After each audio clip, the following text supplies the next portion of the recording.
In Athens, Greece, around 450 BC, lives the infamous Socrates. His reputation as a philosopher was spreading all over Athens and beyond. When told by his friend that the oracle of Delphi had revealed Socrates to be the wisest man in Athens, he denied it and thought that he couldn't be the wisest man in Athens because he knew he didn't know anything. So Socrates decided he would try and find out if anyone knew what was truly worthwhile in life, because anyone who knew that would surely be wiser than him. He set about questioning everyone he could find, but no one could give him a satisfactory answer. Instead, they all pretended to know something, but clearly did not. Finally, he realized the oracle might be right after all. He was the wisest man in Athens, not because he knew everything, but because he alone was prepared to admit his own ignorance, rather than to pretend to know something he did not. In other words, Socrates was the wisest man because he alone knew he did not know anything. When first hearing this story, I was thinking how silly it was that his search led him to the only certain truth of his own ignorance. However, after living through American education for quite some time, I realized how true Socrates' insight was in my own life. Up till my high school years, I could only remember myself as a walking animal that lived only for the next vain pleasure to passively receive, whether it be video games, music, or movies, etc. I don't remember having ever spent a second contemplating any higher purpose for my existence. This all changed with recent political movements rising during the 2016 elections. News media obtained more reputation covering polarizing figures. I heard students voicing their opinions for the very first time, and it felt the world itself was becoming more political. As a consequence of this new election, I felt it my duty to join the bandwagons and voice my own opinions. My false assumptions and unthought-out claims gave me a certain satisfaction of being a quote-unquote intellectual. After the election was completed, I was ready to see what would come of the new political movements in the next 4 years. This allowed me time to retire from the political hype and re-examine my own thoughts. It was at this time I came across our friend Socrates and his interesting insight. You can call it a red pill moment when I realized how ignorantly I used to hold political ideas that I had no knowledge of whatsoever, and preach them to others without shame. Instead of pursuing what was true, good, and beautiful, I pursued any idea that sounded good to the ear, but not based in reason or reality. Fast forward to our present day, 4 years later. The political movements of the election before have grown in more polarizing ways. I could see more clearly that the individuals marching in the streets had the same mentality I had. They were preaching ideals and visions but had no true understanding of them. They were successfully increasing the number of the ignorant through any and every attractive propaganda. I could already see Socrates rolling in his grave. What are we to do in the new age of our ignorance when foreign ideas are controlling the masses to take up arms in the name of their utopia? Socrates says it best. Awareness of ignorance is the beginning of wisdom.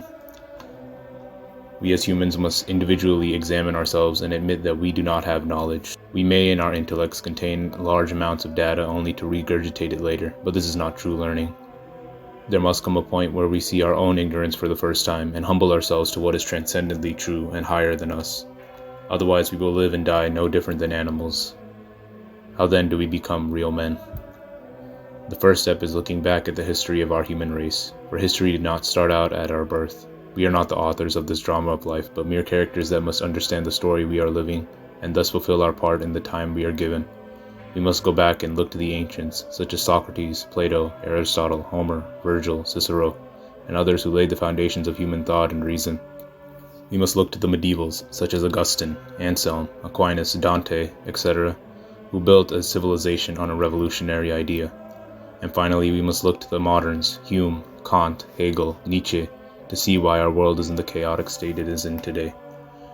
This linear view of history as an unfolding drama falls on deaf ears to many who were raised in the modern education system, for they had no care for the fathers of humanity that came before them, but only seeked any utility that could be extracted and used for monetary gain.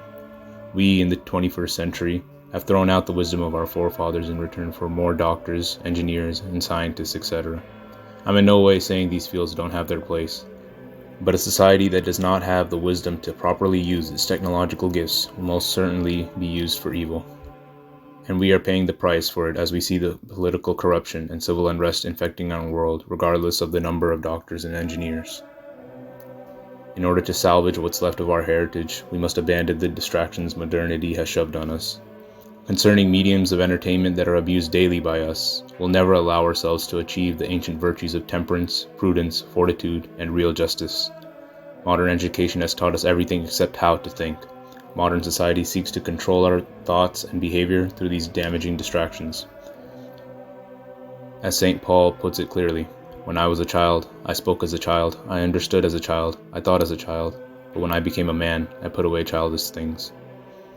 The question is, how do we salvage what was deprived from us by the modern world? How do we obtain this wisdom? The answer lies in the great books of the past. Now, before you call me a boomer for suggesting someone read in today's day, allow me to explain. In order to reclaim the wisdom of the past, we must re-educate ourselves according to the ways of our fathers before us. This was done through a classical education. Instead of pursuing the subjects that would land them a job upon graduation, students from the 4th century BC to the 20th century AD, education was focused on making a man upon graduation rather than another expendable employee. In more relatable terms, the key to obtaining true wisdom in the 21st century is a return to the liberal arts. Now, I know what you're thinking, that my solution is nothing but pursuing useless subjects for the betterment of one's ego as a quote-unquote intellectual. However, this is far from the traditional conception of the liberal arts. Today, most universities are concerned with useless and intellectual impotent subjects of gender studies, activism, etc. However, to understand what the traditional liberal arts truly were, we must dive deeper. Negative liberty is the freedom from any interference, a lack of limits. Or positive liberty, a freedom to do something in particular. The liberal arts are a positive liberty, not the freedom to do whatever you want. However, the modern notions of liberty most certainly mean the negative liberty, in which the words license and licentiousness are in connection. With the traditional liberal arts, one is unhindered in ability to achieve human excellence. The concept of human excellence was especially meaningful in the medieval and ancient societies. This is important to keep in mind because it is pursuing virtue that humans can fulfill their proper end. Liberal also contains the word liber for book, showing the connection between knowledge and the freedom to pursue virtue. What is an art? From the Latin word ars, artis, which may be translated from the word character, method, way, science, knowledge, skill, craft, etc. The Greek equivalent is techne, which is the etymological source of the English word like technology and technique. Because of our understanding of these English words, the concept of techne has taken on a meaning of imposing on nature to suit our human purposes. The Greeks had a different understanding of techne. This understanding is one from agriculture, old-fashioned agriculture rather than mechanized. In this sort of agriculture, all inventions and techniques must follow rules of nature. Nature teaches you as you study it. Nature teaches you to allow the grace of nature to provide you with nature's best fruits, with the art, techne, of agriculture. The liberal arts are a way of making not just a painting or a sculpture, but making a real man. A man, in a sense, like agriculture, is cultivated and grown into what he is truly made for.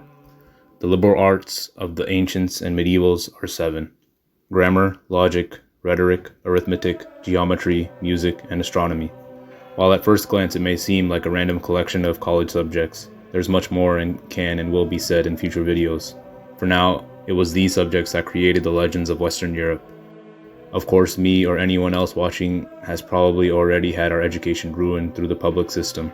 However, in a more relaxed way, we can reclaim what was lost by going through the methods and books of the past to obtain true knowledge, understanding, and wisdom. I want to preface this conclusion with this.